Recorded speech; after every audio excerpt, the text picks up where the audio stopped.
The Somerton Man Mystery. Detective Brown's final case. Detective Lionel Brown had seen death in many forms during his 23 years with the Adelaide police, but nothing had prepared him for what lay on Somerton Beach that cold December morning in 1948. The mysterious man with the perfect physique, impeccable clothes, and no identity would become the case that would haunt him for the rest of his career. The discovery that changed everything. The call came at 6:30 a.m. "Body on the beach, sir. Somerton Park. Looks suspicious." Brown grabbed his coat and drove through the misty Adelaide streets, unaware that he was about to encounter Australia's greatest unsolved mystery. The man lay against the seawall, legs crossed, head resting on the concrete. He appeared to be sleeping peacefully, but Brown's trained eye immediately noticed the details that didn't add up. The victim wore a perfectly pressed suit, expensive shoes with minimal wear, and a tie knotted with precision. Yet all the clothing labels had been carefully removed. "No identification?" Brown asked Constable Marshall, who had secured the scene. "Nothing, sir.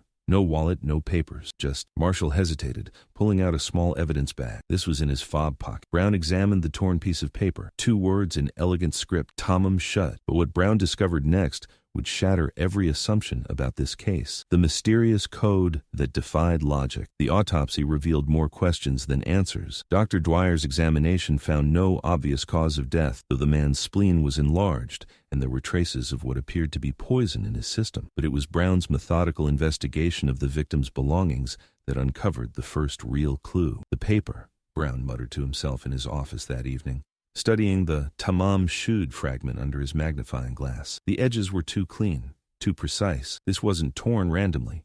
It was carefully cut from something. A call to the University of Adelaide's Persian language department confirmed his suspicion. Tamám Shud meant finished or ended in Persian. It was typically found at the end of books, particularly poetry collections. But here's where everything changed dramatically. The breakthrough came from an unexpected source. A local businessman contacted the police station 3 months later, claiming he'd found a copy of Omar Khayyam's Rubaiyat in his car with a missing page. Brown rushed to examine the book.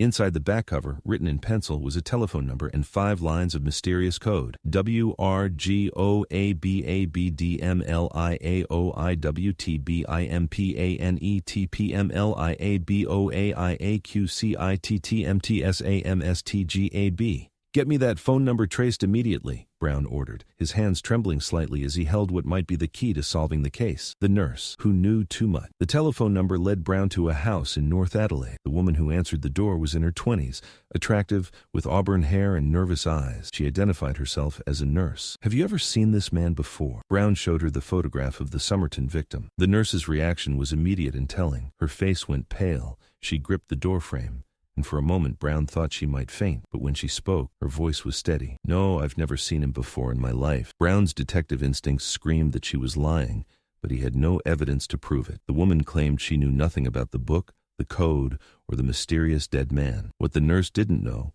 was that Brown had noticed something crucial during their brief encounter. As he walked back to his car, Brown reflected on the woman's behavior. Her initial shock suggested recognition, but her quick recovery and denial seemed rehearsed. More importantly, Brown had noticed that the woman owned a copy of the same Rubaiyat edition.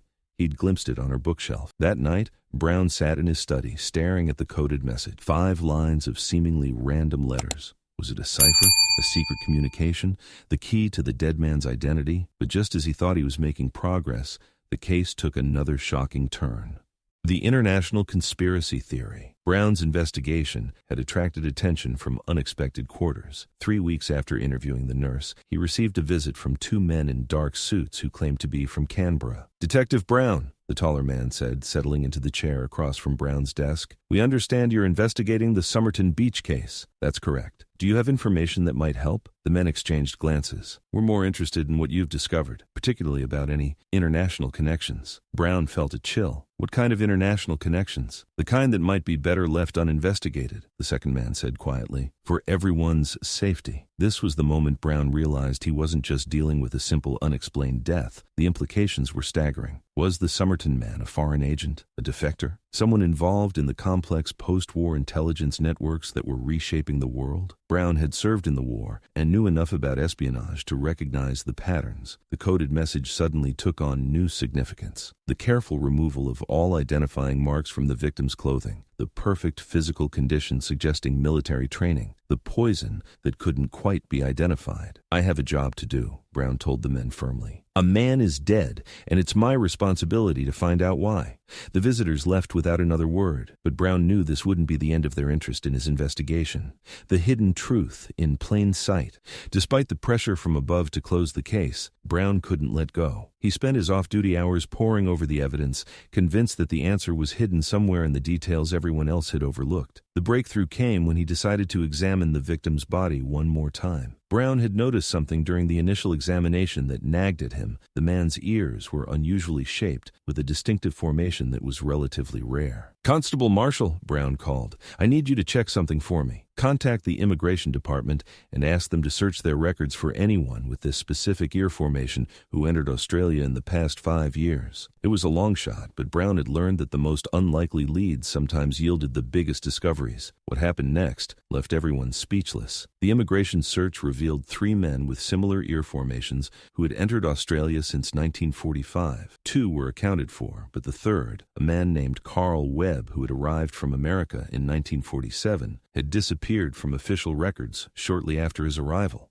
Brown's hands shook as he read the file. Carl Webb, electrical engineer, born 1905, no known relatives in Australia. The physical description matched the Somerton victim perfectly. But when Brown tried to trace Webb's movements after his arrival, he hit a wall. No employment records, no residence registrations, no financial transactions. It was as if Carl Webb had deliberately erased himself from existence. Why would a man go to such lengths to hide his identity? Brown wondered aloud. Unless he was hiding from something or someone. The final revelation. Brown's investigation had consumed 18 months of his life when he finally pieced together what he believed was the truth. The evidence pointed to a complex web of international espionage, failed romance, and ultimate tragedy. Carl Webb, he theorized, had been recruited as a sleeper agent, possibly by Soviet intelligence. The nurse was his contact, a theory supported by her obvious recognition of his photograph and her possession of the same book used for their coded communications. But something had gone wrong. Perhaps Webb had tried to defect, or maybe he'd discovered something that made him a liability. The mysterious poison, the careful staging of his death, the removal of all identifying materials, it all suggested a professional elimination. The coded message in the Rubaiyat was likely Webb's final attempt to communicate with his handlers, or perhaps a confession of his real mission. The Persian poetry was a clever choice, intellectual enough to avoid suspicion,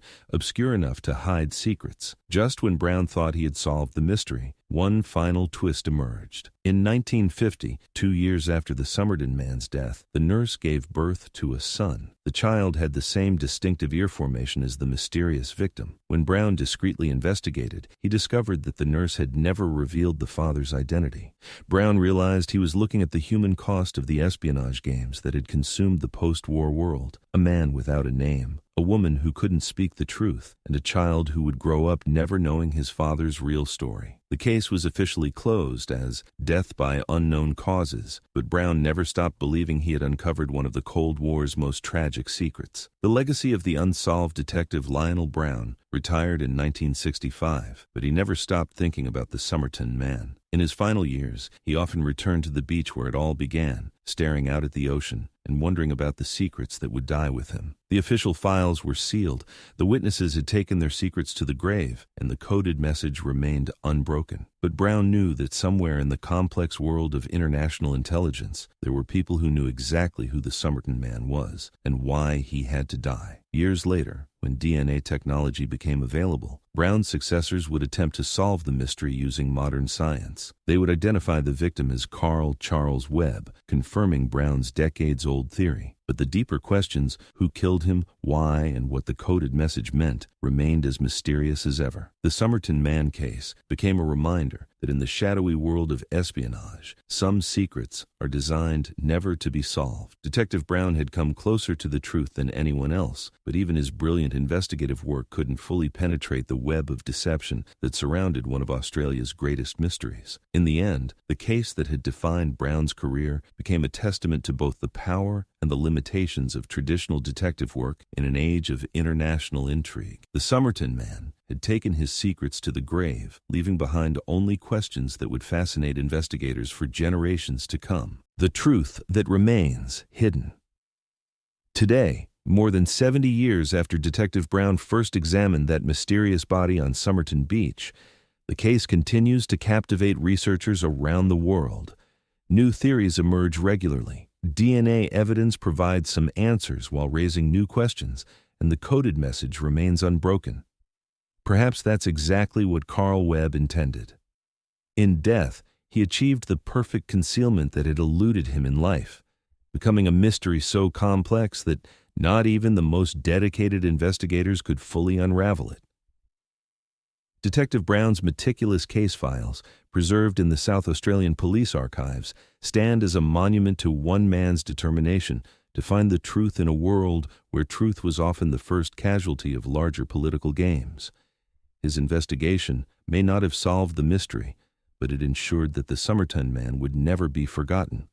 The beach where it all began remains unchanged, waves still washing against the seawall where a mysterious man once lay. Visitors sometimes place flowers there, honoring not just the unknown victim, but also the detective who refused to let his story disappear into the shadows of history. And somewhere in those shadows, the real truth about the Somerton man waits to be discovered by a new generation of investigators, armed with technologies that Detective Brown could never have imagined, but driven by the same relentless pursuit of justice that defined his remarkable career.